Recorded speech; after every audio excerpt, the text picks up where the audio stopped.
Hey guys, so this is my second try to do this. I couldn't get it to load. So what we're going to do is I need you to, in your packet for Tuesday, the very first thing you see is a vocabulary preview. So I need to look at that. We're going to go over that preview real quick, and then we're going to get into the book. So the first word is insistent. It's an adjective. It means to continue without stopping. If you're insistent, that means you're like asking constantly to do something, or you're doing something, just you're doing it. You're insistent about it. Penetrate means it's a verb to go through or into something. A temple is a noun. It's a building devoted to religious worship. The Maya built a lot of temples. Culture is a noun. It is the beliefs, traditions, and way of life shared by a group of people. A city state, and you hear a lot about a city state when it comes to ancient civilizations because they had city states. And it's a city and the area surrounding it that governs itself. Trade, which is a verb. Trade has two definitions. One of them is a verb, the other one's a noun. First one is the verb. To give something in exchange for something else. To trade something. I want to trade a piece of gum for that Jolly Rancher. Trade as a noun is a job that requires special training or skill, a trade. Arid, it's dry and having little rain.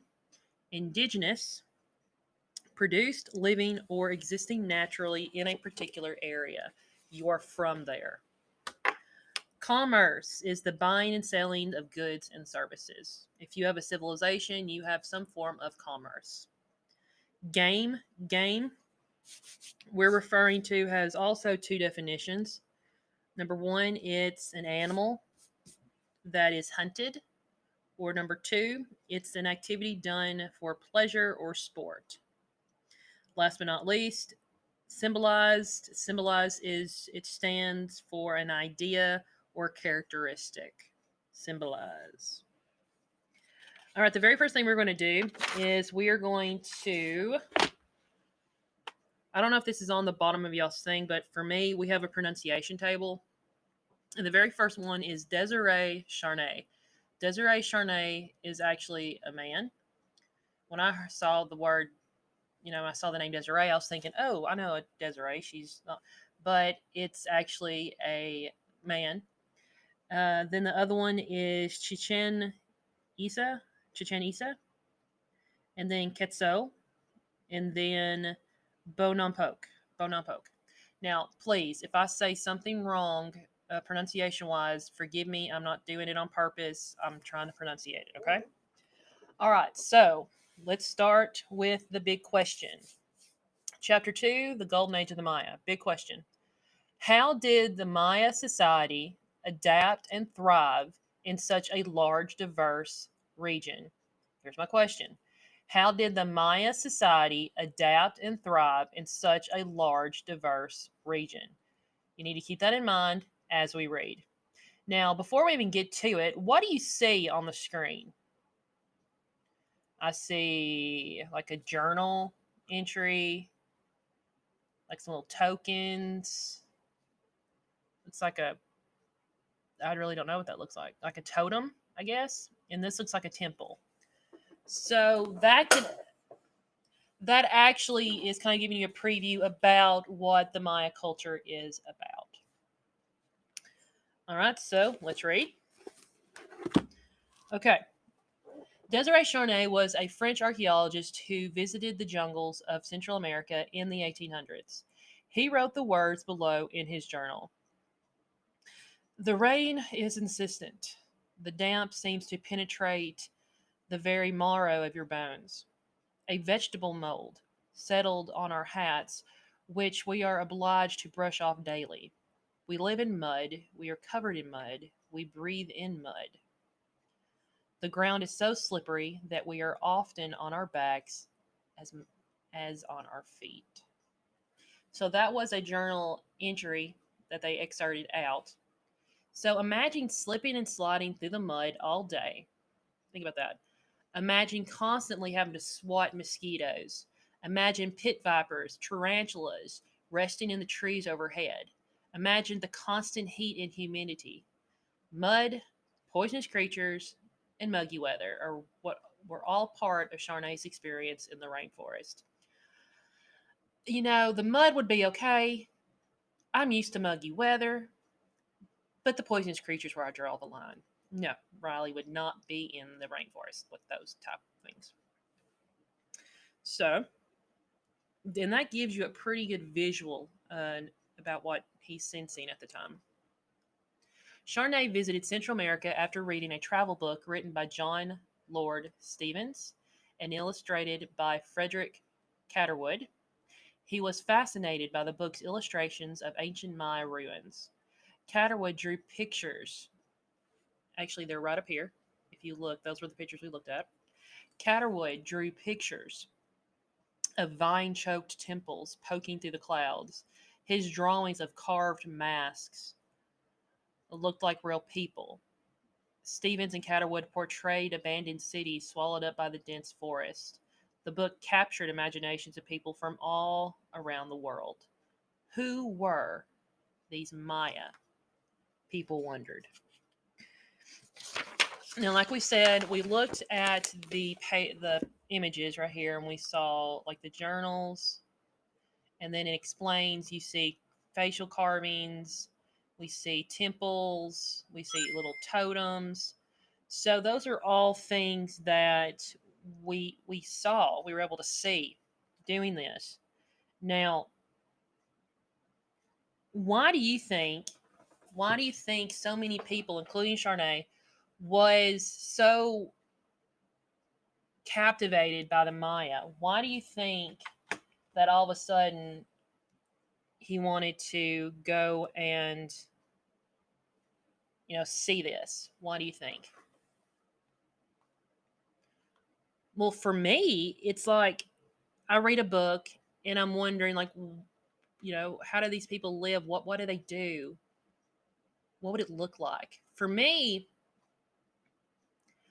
I've read books and mostly watched movies like about the Eastern Coast and like the colonial times. And I've always wanted to go and visit those areas, as well as I've read a lot of books about World War II over in Europe and the Holocaust. I wouldn't mind going over there. But the thing is, I'm terrified of flying. So unless something, unless I can get over that fear, I'm probably not going to be able to do that. But like the East Coast, I would love to see like Salem, how that was, Philadelphia, go walk like how the founding fathers did. I was able and blessed enough to be able to go to DC and visit some of those places, but just the history, and people like to go relive that and capture that. So it's really interesting. So on page 9, I'm having to read on this book and up at the top. The Maya, okay, a culture flourishes. These are subtitles in a way. You have your title and you have a subtitle.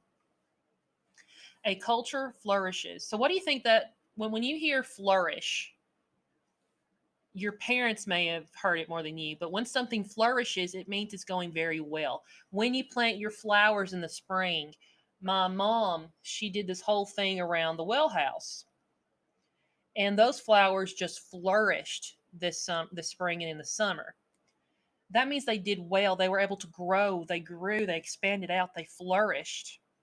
So that's what this culture did. It flourished. It grew. So let's see how it grew. The Maya were one of many groups of people who settled in the Mesoamerica. I apologize. Let me turn that off.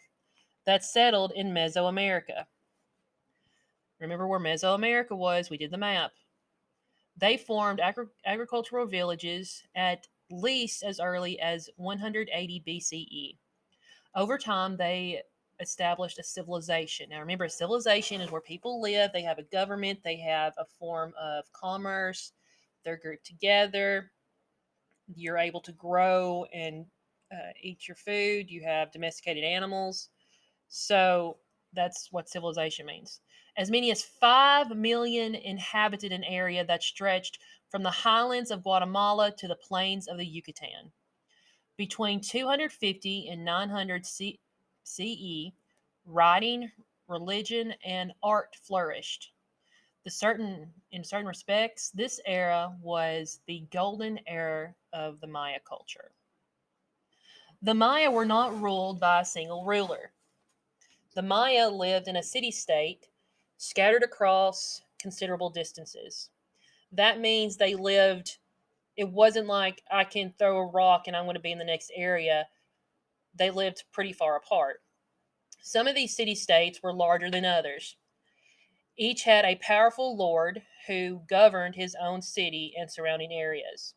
The city states both traded and fought for one another. Now, why did they fight? Well, when I taught history in sixth grade and we talked about all these cultures and they would fight for land, what it is the more land you have, the more powerful you are in that respect. So these rulers would fight for more land. When they got that, ooh, we can get that, and you get the things that grow there. You encompass any of the animals they have. You are getting what they have, and you get money out of it.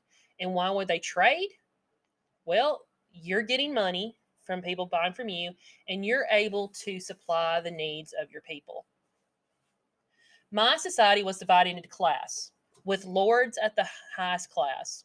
Well educated priests were also among the nobles or highest classes. Both kings and priests lived in palaces close to the city centers. Powerful nobles usually lived in the largest houses. Craftsmen lived in smaller homes and were often further away from the city center. Farmers lived next to their fields, so they weren't that far away. So they were even further away. So I want you to look at right here. It says, what evidence is provided in this paragraph as to why this era is referred to as the Golden Age? In the first paragraph, what were some of the things that, there's three that they gave us, it could be more.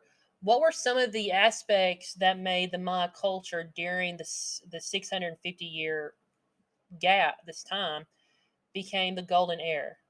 Well, you have writing, their religion, and their art.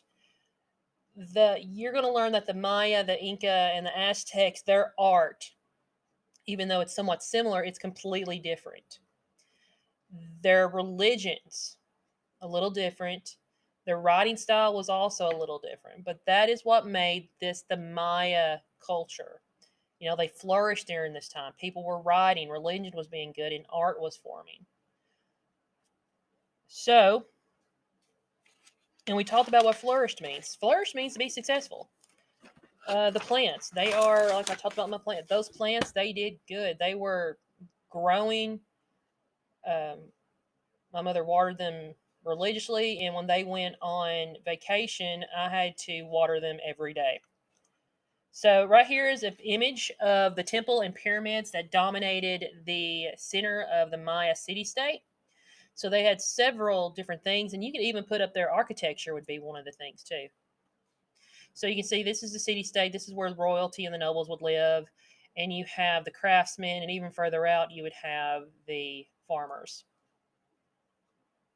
So this is this is the temple complex. This is where religious rituals, festivals, and ceremonies took place in this pyramid type complex.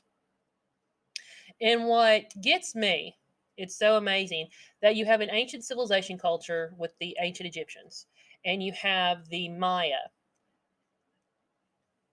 I don't think that they could have come into contact and someone could have seen that pyramid, but yet they all built the same kind of structures but just differently. One of the differences in like the Maya pyramids compared to the Egyptian pyramid, the Egyptian pyramids, you have four sides, okay, and it comes up as just a pyramid and it peaks at the top. With the Maya, you have those four sides, but you also have an insert.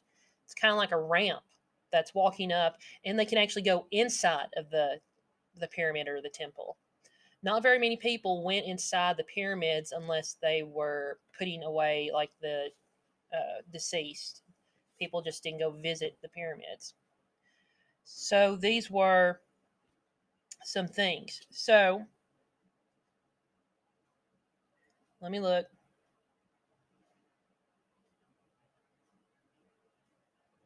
Okay, the Maya did not all live together. Instead, they lived in separate city states. Based on this information in the text, what is a city state? Now, we know that a city state is the city and the areas surrounding it.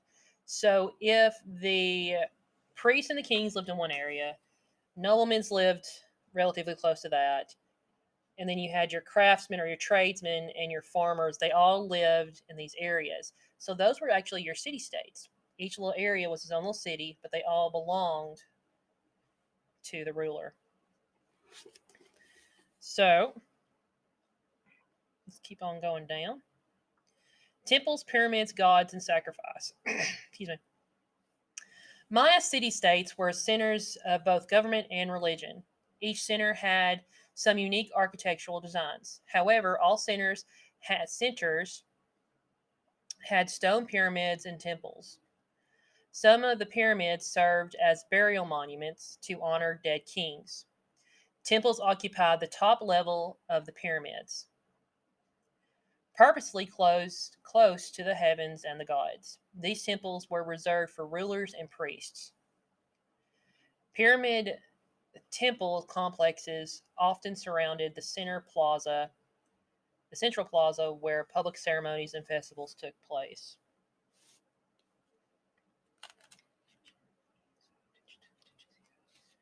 Okay. Um,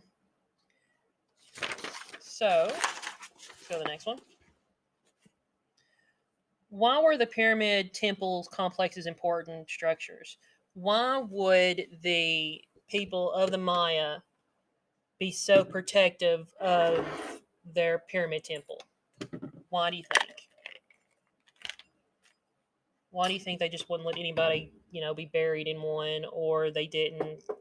You weren't allowed just to go up there and like throw your trash. Why? Remember what I said. They served as a location for, religious ceremonies. You had your noblemen and your other people who were buried there. So you have it's very special. It's their version of their church almost. Who are the most important people in the Maya society? To them, who do you think the most important people were? Well, think back to who were the people who could be buried in the temples. Your priests and your rulers. So, temples occupied the top level of the pyramid, and they were closer to the heavens, similar to kind of like the pyramids in Egypt. They wanted it to be as high as possible so they could be closer to the gods. So if you put your priest and ruler in that top level, they themselves are closer to God than you are.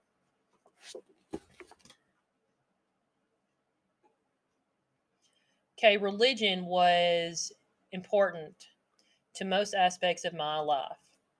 The Maya believed in God and goddesses, helped to explain the mystery of life itself. So the Maya were what we call polytheistic. Polytheistic is when you worship multiple gods. They believed that gods controlled everything. The gods were responsible for the rising and setting of the sun, the phases of the moon. They were clearly responsible for the floods and the droughts, as well as sickness and health. The Maya gave thanks for a bountiful harvest and a cured disease or a victory in battle. They often they offered sacrifices or precious gifts to the gods. Sacrificial blood, both animals and humans, was a common offering. Kings, some kind called holy lords, were in charge of hosting sacrificial rituals and ceremonies. Towards the end of the Maya Golden Age, a city state that was named Chichen Itza, served as an important Maya center. Chichen Itza is located in an arid, dry region in northern Yucatan Peninsula. The Maya believed that the Chichen Itza well of sacrifice was the home of the gods that controlled the rain. The Maya offered sacrifices to the rain gods. They did so because they believed that their fields would be watered. This well continued to serve as a sacrifice site for centuries after this, the Chichen Itza declined as a major Maya center. I'm sorry, I just don't want to mess up those words.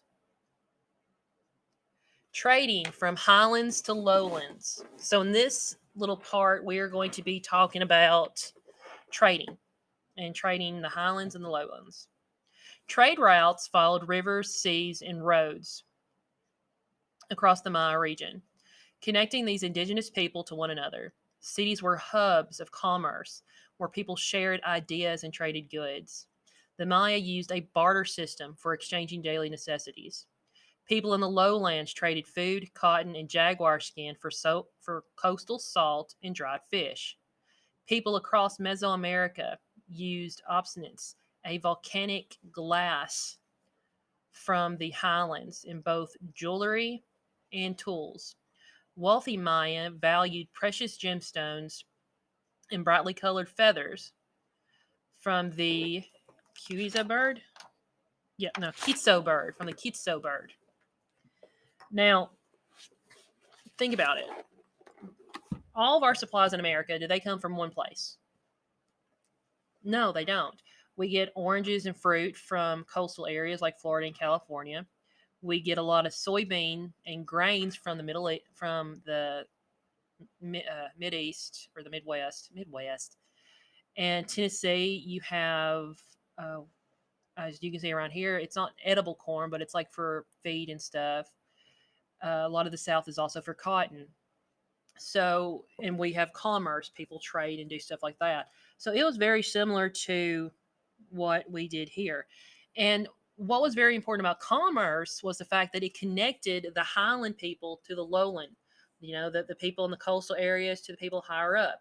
They were able to trade and get what they needed and share ideas, share something about your culture, and to that extent. All right. Now,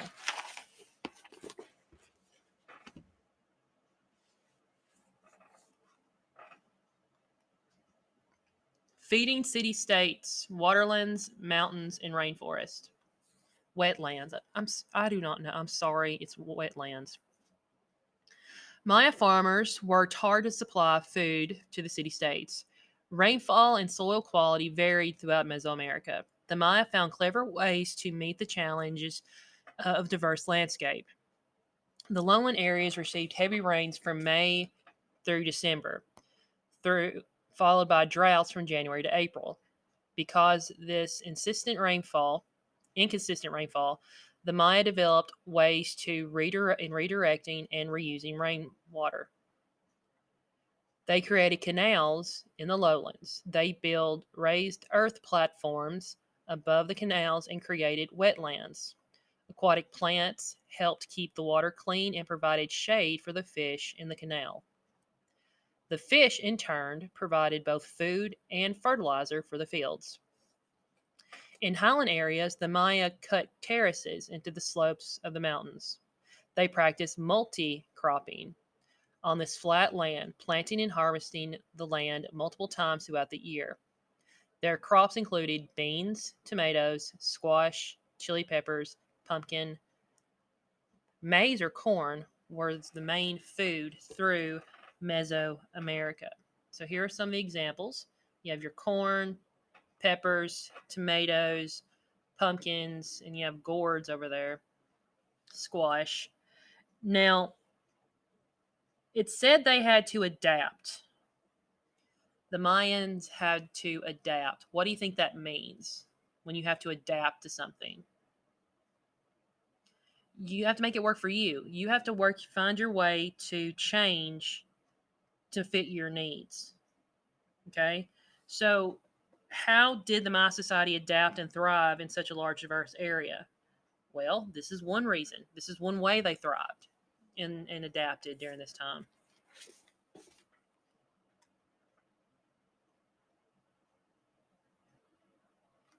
Sorry, one second. In forested areas, the Maya used a technique known as smash and burn. I'm sorry, slashed and burn. They slashed and cut down trees and burned the area. Then they planted new crops. Ashes from the fire added nutrients to the soil. After several years, the crops used up the nutrients in the soil. The Maya then repeated the process in another area. The Maya gathered tree crops. Fruit trees thrived in the rainforest. The Maya enjoyed a bountiful fruit of nutbread trees. Similar to an apricot in appearance, bread nut fruit is highly nutritious seeds. The Maya ate these seeds or ground them into flour. The Maya also used many rainforest plants for medicine. Some Maya hunted game in the forest, including deer, rabbits, and other small animals. They raised turkeys and dogs for food. They raised stingless bees for honey, which they used to sweeten foods and drinks. In coastal communities, the Maya ate fish and turtles as well. It is important to remember that the Maya were not the first civilization to live in Mesoamerica. The way they lived was often very similar to the ways others lived in the area. The Maya did not invent the pyramid, nor were they the first to practice writing. Instead, the Maya often improved upon practices originally borrowed from other cultures. Okay, so here is something important ball game. The Maya played a ball game called Pogatok that had religious significance. Nearly every Maya city had at least one ball court, enclosed parallel walls, a rectangular court varied in size. Some were nearly as long as a modern day football field. The game Pogatok was played with a solid rubber ball that weighed as much as 8 pounds. And how did they get rubber? From a tree. Players kept the ball in the air with their knees, hips, shoulders, and forearms. Thick, heavy padding protected them from the fast paced game. Rules varied among the city states. And one second. I don't know why I can't pronounce that word. In Isa, I almost said it right, Chichen Itza court, the object was to pass the ball through the stone hoop. So they had to take that ball, they couldn't use their hands, and they had to pass it through that stone hoop. In some city states, players were sacrificed to the gods at the end of the game. It's possible that the game symbolized the passage of the sun across the sky. This was believed to be an important daily task performed by the gods. All right, now that is the story for chapter 2. Now you're going to use this chapter to answer the questions for 2.2 and then 2.5. I think, yeah, 2.2 and 2.5 for right now. So I'll talk to you in a little bit. This was the story.